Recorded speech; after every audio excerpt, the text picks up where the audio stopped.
Praise the Lord अजीजों, Nehemiah 8 बाब और उसकी 10वीं आयत में हर्ष का एक अर्थ बताया गया है, क्योंकि यहोवा का आनंद तुम्हारी शक्ति और दृढ़ है, अर्थात मिलना या जोड़ना है। आप ये देख सकते हैं कि प्रभु का आनंद हमारी शक्ति के लिए हमें परमेश्वर के साथ जो है वो जुड़ना पड़ता है। परमेश्वर के साथ जुड़ने से हमारे जीवन में आनंद आता है। परमेश्वर का आनंद, हम उसके उपदेशों को सुनकर उसकी सच्चाई पहचान जाते हैं, तो वह इसका पालन कराना चाहता है कि वे तुरंत उसे व्यवहार में प्रकट कर देता है।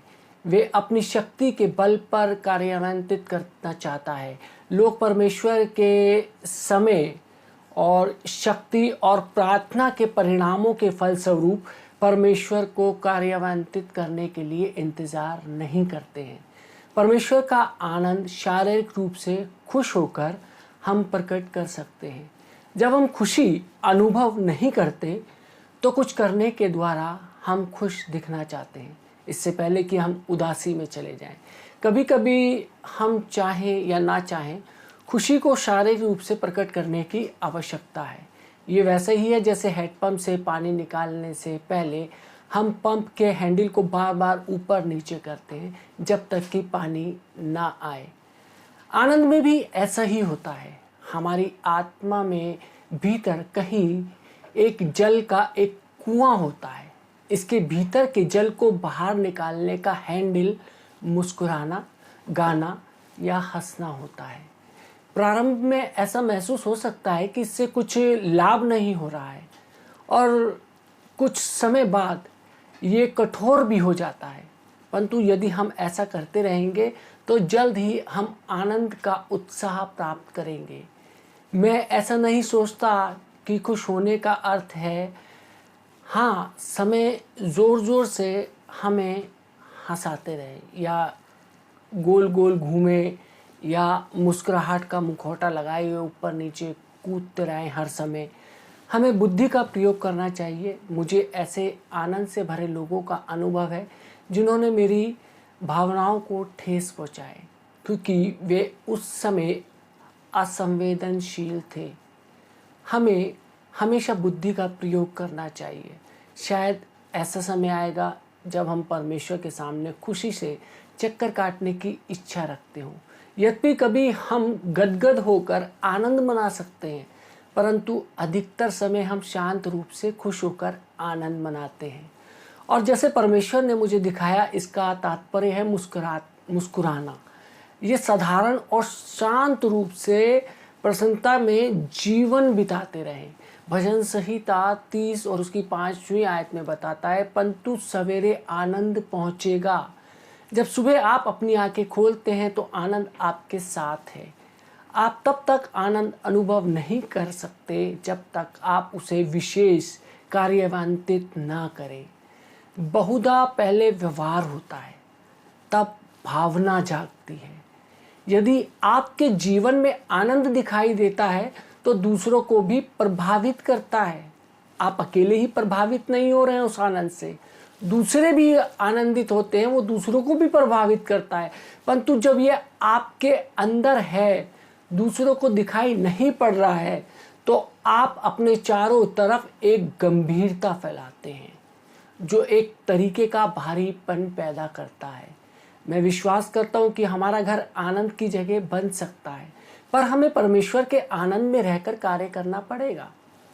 यदि एक स्त्री प्रसन्न है तो उसका पति घर आना पसंद करेगा। सभी चाहते हैं कि वे एक ऐसी जगह जाए जहां खुशी है। यदि किसी का अधिकारी गुस्से वाला या उसके सहयोगी कुड़कुड़ाने वाले हों तो ऐसे ही वातावरण वो घर में नहीं देखना चाहेगा, ना वहां आना पसंद करेगा।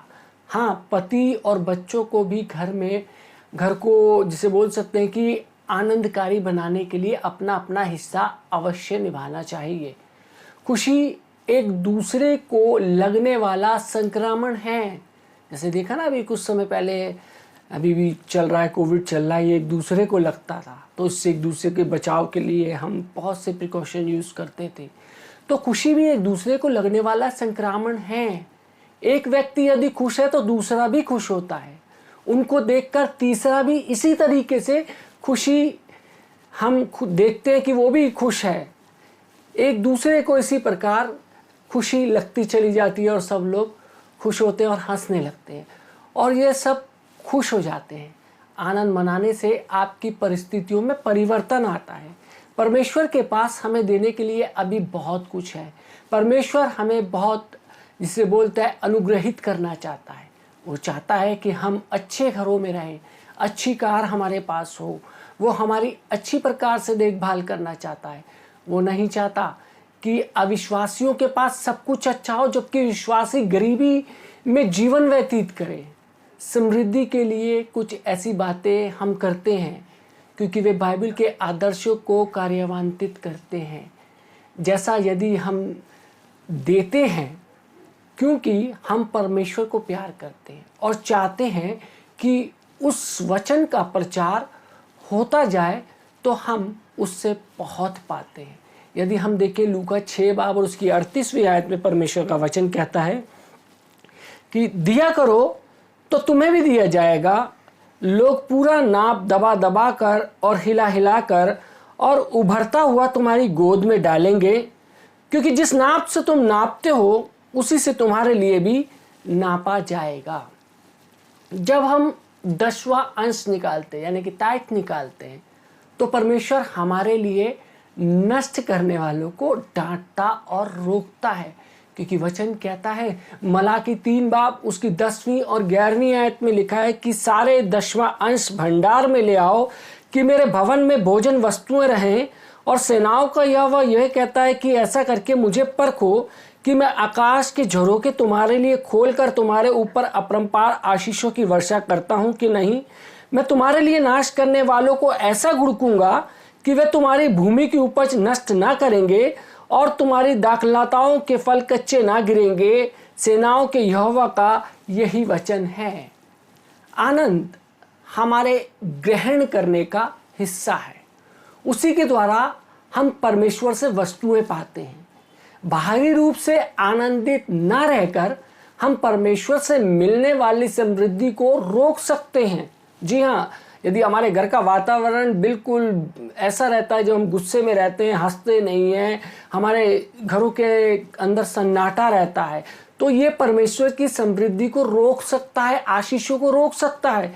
यदि परमेश्वर का आनंद हमारे अंदर है परंतु आप मुस्कुराते नहीं और खुशी जाहिर नहीं करते तो हम चिड़चिड़े दिखाई देते हैं।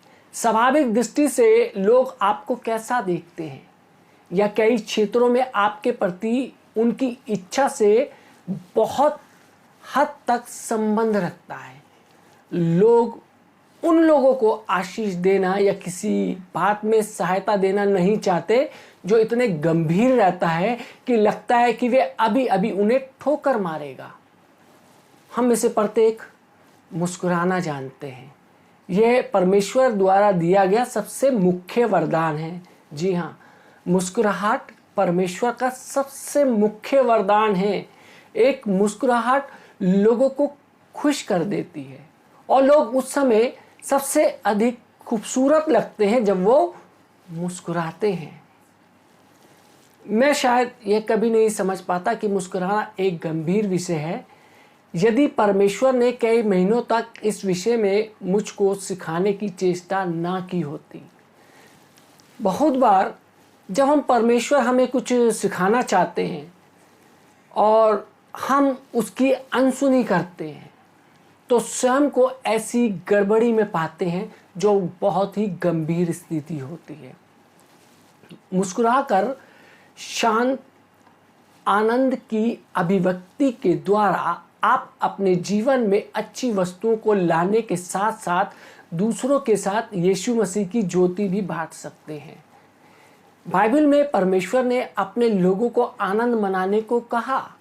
जब शत्रुओं से उनका सामना हुआ, उनके सामने मुसीबतें थी, उनके सामने युद्ध था, उनके सामने दुविधाएं थी, लेकिन परमेश्वर ने उनको मुस्कुराने को कहा। उसने उनसे आनंद मनाने को कहा। जब वे युद्ध के क्षेत्र में गए या जब वे मरने के करीब लगते थे, उसने उनसे कहा हर परिस्थितियों में आनंद बनाने को कहा, गाने को, जोर जोर से प्रशंसा करने को कहा। दूसरा इतिहास 20 बाब में हम देख सकते हैं इस चीज को। जब हम कठिनाइयों से गुजर रहे हों तो हमें उसे हर्ष का विषय समझना चाहिए। बाइबल के किंग जेम्स वर्जन में बताया गया है कि हमें इनको हर्ष का विषय मानना चाहिए। याकूब 1 बाब उसकी 1 से 5 आयत में हम देख सकते हैं। अधिकतर लोग ये नहीं समझ पाते कि आनंद की भारी अभिव्यक्ति वास्तव में उनकी परिस्थितियों को बदल डालती है।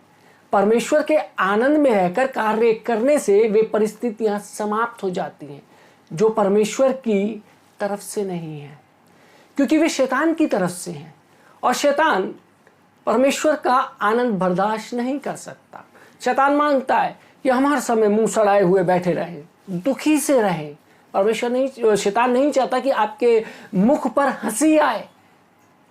इसलिए यदि हम उसके आनंद में कार्य करते हैं तो शैतान और उसके द्वारा उत्पन्न परिस्थितियां हमारे रास्ते से परे हो जाती हैं, दूर हो जाती हैं। भजन संहिता 32 और उसकी 11वीं आयत में परमेश्वर का वचन कहता है कि हे धर्मियों, यहोवा के कारण आनंदित और मगन हो, और हे सब सीधे मन वालों, आनंद से जय जयकार करो। हमने वचन में देखा कि किस प्रकार से हमार को आनंद और जय जयकार करने के लिए परमेश्वर का वचन कह रहा है। और यदि हम दूसरे वचन में देखें, कुलसियों 3 बाब उसकी 16 से 17वीं आयत में परमेश्वर का वचन कहता है, मसीह के वचन को अपने हृदय में अधिकाई से बसने दो और सिद्ध ज्ञान सहित एक दूसरे को सिखाओ और चिताओ, और अपने मन में अनुग्रह के साथ परमेश्वर के भजन और स्तुति और आत्मिक गीत गाओ। वचन में या काम में जो भी करते हो सब प्रभु यीशु के नाम से करो और उसके द्वारा पिता का धन्यवाद करो। इन पदों के अनुसार प्रेरित पौलुस कहता है कि भजन गान और आत्मिक गीत गा गा कर आनंद की अभिव्यक्त करना अनेक तरीकों में से एक तरीके से परमेश्वर के वचन के अनुसार अपना आनंद और हर्ष व्यक्त कर सकते हैं। जी हाँ, हम अपने आनंद को व्यक्त कर सकते हैं परमेश्वर के वचन के द्वारा। मैं ये नहीं कहना चाहता कि हमें शांत वातावरण की आवश्यकता नहीं, क्योंकि ये तो होना बहुत ज़रूरी है। हर इंसान के जीवन में शांति होना बहुत ज़रूरी है। परमेश्वर शांत वातावरण में ही हमसे बात करते हैं, वो हमसे बोलते हैं, और ये बहुत ही मूल्यवान होती है। यहाँ तक कि बड़े आत्मिक योद्धा पुरुष जैसे दाऊद को गंभीर उदासी का सामना करना पड़ा था। हमने देखा कि दाऊद ने हमें सलाह दी है कि हम सदा गाते और जय जयकार करते रहें। वे अपनी निराशा की भावना से उभरने के लिए वो गाने गाता था और छुटकारे के लिए जय जयकार करता था। इसलिए कठिन और रुकावट भरी परिस्थितियों के बीच में परमेश्वर की स्तुति और प्रशंसा के गीत गाने के विषय उसने कई भजन लिखे हैं। जब मैं निराशा अनुभव कर रहा होता हूँ तो इन भजन संहिताओं को मैं जोर जोर से पढ़ता हूँ, क्योंकि मैं जानता हूँ कि परमेश्वर का वचन प्रभाव डालेगा और पूरा होगा। परंतु केवल नाम मात्र के लिए ना पढ़े, यदि हम विश्वास और अंगीकार करके पढ़ते हैं तो अवश्य पूरा होगा। इसी संबंध में पौलुस ने कुरिन्थियों को पत्र लिखते समय कहा, यदि हम देखें पहला कुरिन्थियों 3 बाब उसकी 3री आयत में वचन कहता है, क्योंकि अब तक शारीरिक हो, इसलिए कि जब तुम में डहा और झगड़ा है तो क्या तुम शारीरिक नहीं और क्या मनुष्य की रीति पर नहीं चलते।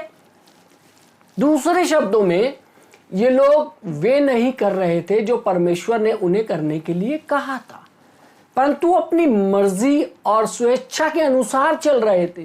पौलुस ने कहा है कि ऐसा करके वे आत्मा के अनुसार नहीं चल रहे थे, परंतु शरीर के अनुसार चल रहे थे। यदि हम देखें गलातियों 6 बाब और उसकी 8वीं आयत में वो चेतावनी देता है, वो कहता है क्योंकि जो शरीर के लिए बोता है वो शरीर के द्वारा विनाश की कटनी काटेगा, और जो आत्मा के लिए बोता है वो आत्मा के द्वारा अनंत जीवन की कटनी काटेगा। इसलिए हमें दाऊद की तरह सीखना पड़ेगा और अपनी आत्मा मन से बातें करनी पड़ेगी, अन्यथा शरीर हमारे ऊपर नियंत्रण कर लेगा और हमें विनाश की तरफ ढकेल देगा।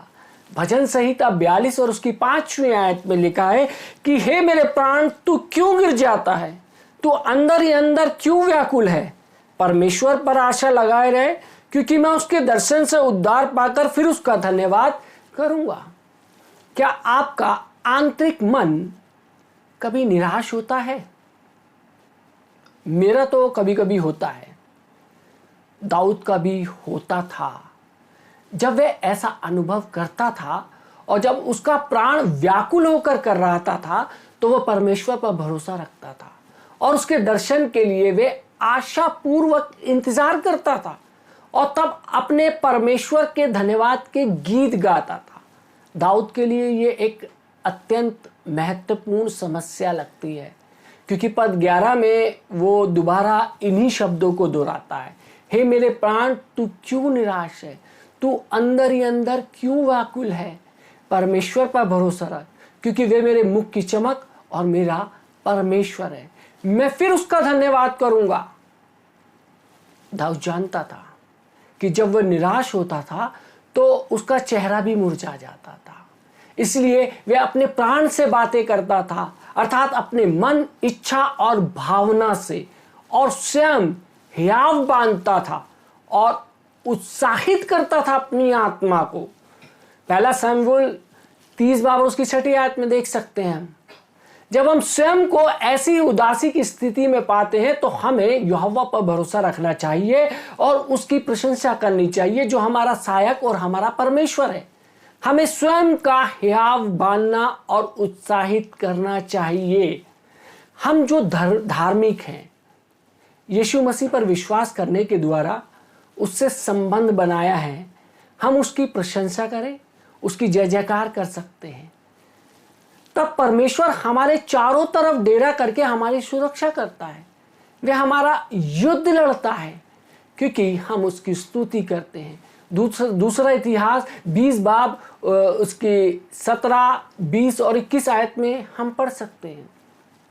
उदासी के कई कारण हो सकते हैं, परंतु स्रोत एक ही है, अर्थात शैतान। वह हमें दबाए रखना और स्वयं के विषय में कुछ बुरा महसूस कराना चाहता है, गिल्टी फील कराता है शैतान, ताकि हम वह सब कुछ प्राप्त ना कर सके जिसे हमें देने के लिए यीशु मसीह मरा।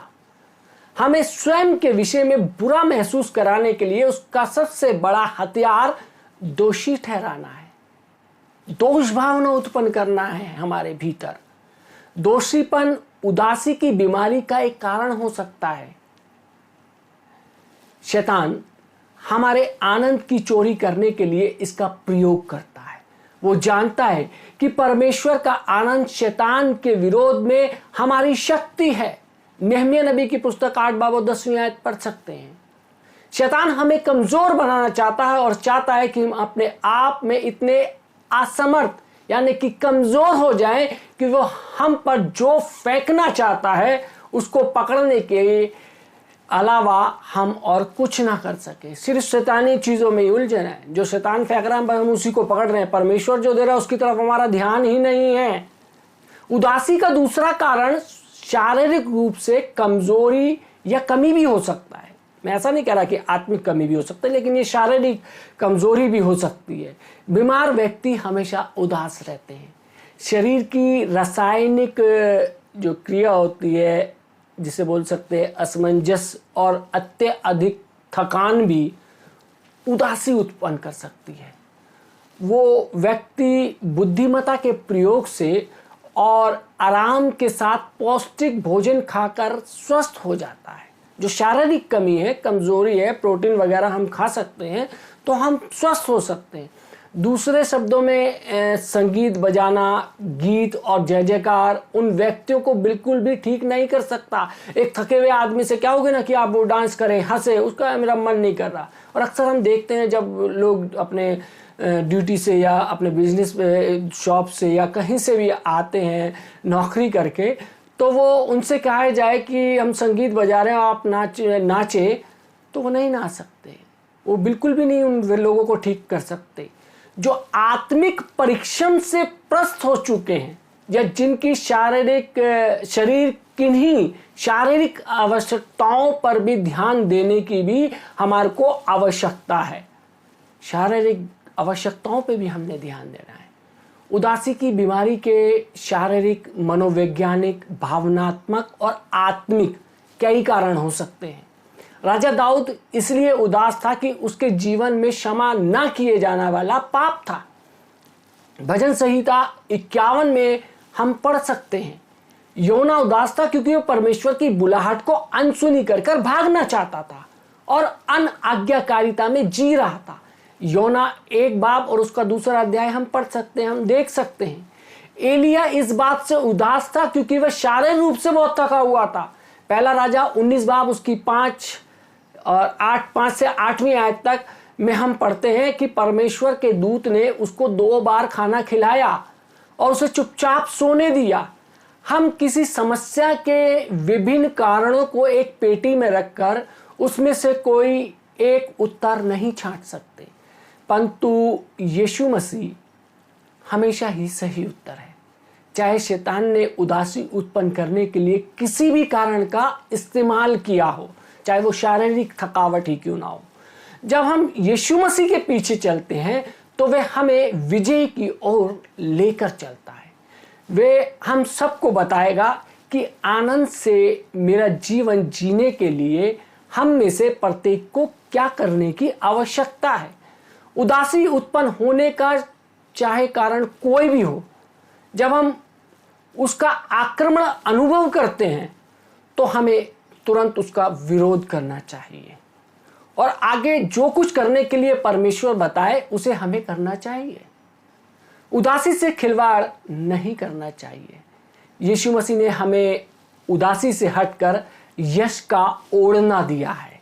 यदि हम देखें यशाया नबी की पुस्तक 61 बाब और उसकी 3री आयत में लिखा है, और सियोन के विलाप करने वालों के सिर पर की राख दूर करके सुंदर पगड़ी बांध दूं, कि उनका विलाप दूर करके हर्ष का तेल लगाऊं और उनकी उदासी हटाकर यश का ओढ़ना ओढ़ाऊंगा, जिससे वे धर्म के बांज वृक्ष और यहोवा के लगाए हुए कहलाएं और जिससे उसकी महिमा प्रकट हो।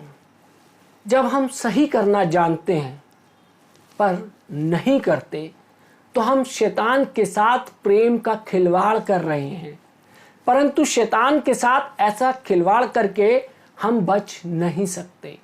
यदि हम एक दरवाज़ा खोलेंगे तो वह हमारे जीवन में प्रवेश करने का पक्का आधार बना लेगा और बार बार घुसा तो वह अपना दृढ़ गढ़ भी हमारे जीवन के अंदर बना लेगा। हमारे विरोध में उसकी प्रवृत्ति, क्रोध और कार्य, जिसे बोल सकते हैं, वो कार्य हैं जो हम नहीं करना चाहते। इसलिए हमें भी उसके प्रति आक्रामक होना पड़ेगा। जी हाँ, शैतान के प्रति आक्रामक होना पड़ेगा। आत्महीनता एक बुरी चीज़ है। परमेश्वर हमसे कहता है कि हीनता की भावना और शक्तिशाली हम एक साथ नहीं हो सकते हैं। जब हम अनजान होते हैं तो परमेश्वर हमारी अधिक से अधिक सुरक्षा करता है, क्योंकि हम नहीं जानते कि हमें क्या करना चाहिए। परंतु एक बार सही रास्ता जान जाने पर हम स्वेच्छा से गलत करना चाहते हैं तो हम दूसरे दायरे में आ जाते हैं। जानते हुए भी अगर जो हम गलत कर रहे हैं तो हम दूसरे दायरे में चले गए। परमेश्वर अभी भी हमसे प्रेम करते हैं और हमारी सहायता करना चाहते हैं, परंतु अब हम पर अधिक उत्तरदायित्व आ जाता है। जानकारी हमें उत्तरदायी बना देती है। एक कहानी सुनाना चाहता हूँ। एक लड़की पहाड़ी रास्तों से होकर गुजर रही थी। पहाड़ पर चढ़ते चढ़ते ठंड बढ़ने लगी। रास्ते में उसे एक सांप मिला। सांप ने लड़की से कहा, कृपया मुझे उठा लो, मुझे बहुत ठंड लग रही है। लड़की ने कहा, मैं ऐसा नहीं कर सकती। सांप ने फिर कहा, कृपया करके मुझे थोड़ी गर्मी पहुंचा दो। लड़की ने हार कर कहा, ठीक है, तुम मेरे कोट में छुप जाओ। सांप कोट में कुंडली मारकर बैठ गया। जैसे ही सांप को ठंड से राहत मिली, लड़की ने सोचा सब ठीक ठाक है, अचानक सांप ने उसे काट लिया। लड़की ने सांप को नीचे गिरा कर कहा, मैंने तुम पर विश्वास किया, फिर तुमने ऐसा क्यों किया? सांप ने कहा, जब तुमने मुझे उठाया था तो तुम जानती थी कि मैं कौन हूं, कैसा हूं। यदि हम शैतान के साथ प्रेम का खिलवाड़ करेंगे तो हमेशा हम हानि ही उठाएंगे। हम जानते हैं उदासी क्या है, हम जानते हैं हताशा क्या है, हम जानते हैं निराशा क्या है। यदि उठाकर उसको हम अपने पास रखेंगे, उसका अंजाम हम सभी जानते हैं, इस सांप की तरह होगा। वो हमें डस लेगी, वो हमारे को निराशाओं के गर्त के अंदर लेके चली जाएगी। हम कभी भी उस निराशा से बाहर नहीं आ पाएंगे। हम जानते हैं उदासी और निराशा एक बहुत बुरी चीज़ है। हमारे जीवन में कुछ भी हो या जिस भी सिचुएशन से, जिस भी परिस्थितियों से होकर हम गुजर रहे हैं, उन सिचुएशन और उन परिस्थितियों से यदि हम निकलना चाहते हैं तो हमें आनंदित होना पड़ेगा, परमेश्वर का आनंद। मैं फिर कहता हूँ कि प्रभु में सदा आनंदित रहो। परमेश्वर आप सबको आशीष दे, आमीन। आइए हम दुआ मांगें। महान सामर्थी पिता परमेश्वर, धन्यवाद देते हैं आज के सुंदर दिन के लिए प्रभु जी, जो आपने हमको जीवितों की ज़मीन पर जीवित रखा। वरना बहुत से ऐसे लोग थे जो परमेश्वर ये सुख का प्रकाश नहीं देख पाए। प्रभु जी, ये आपका अनुग्रह और आपकी आशीष है परमेश्वर। धन्यवाद देते हैं आज के सुंदर वचन के लिए, जिसमें हमने उदासी के विषय में देखा कि किस प्रकार से शैतान हमारे जीवनों के अंदर उदासी लाता है, हताशा लाता है, निराशा लाता है। जब हम उदास और हताश हो जाते हैं तो शैतान का एक बहुत ही अच्छा शिकार होते हैं।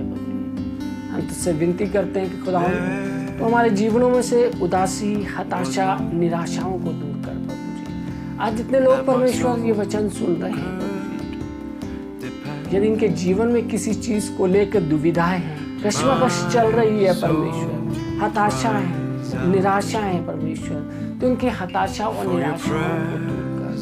क्योंकि तेरा वचन कहता है, बोझ से थके मांदे लोगों मेरे पास आओ, मैं तुम्हें विश्राम दूंगा। हाँ परमेश्वर, ये तेरे लोग परमेश्वर आज अपने बोझों को प्रभु जी तुझको देते हैं परमेश्वर। इनके बोझों को खुदा इनके कंधों पर से उतार परमेश्वर। इन्हें आराम दे, इन्हें विश्राम दे, इन्हें आनंदित कर, इनके जीवन में आनंद उत्पन्न कर परमेश्वर।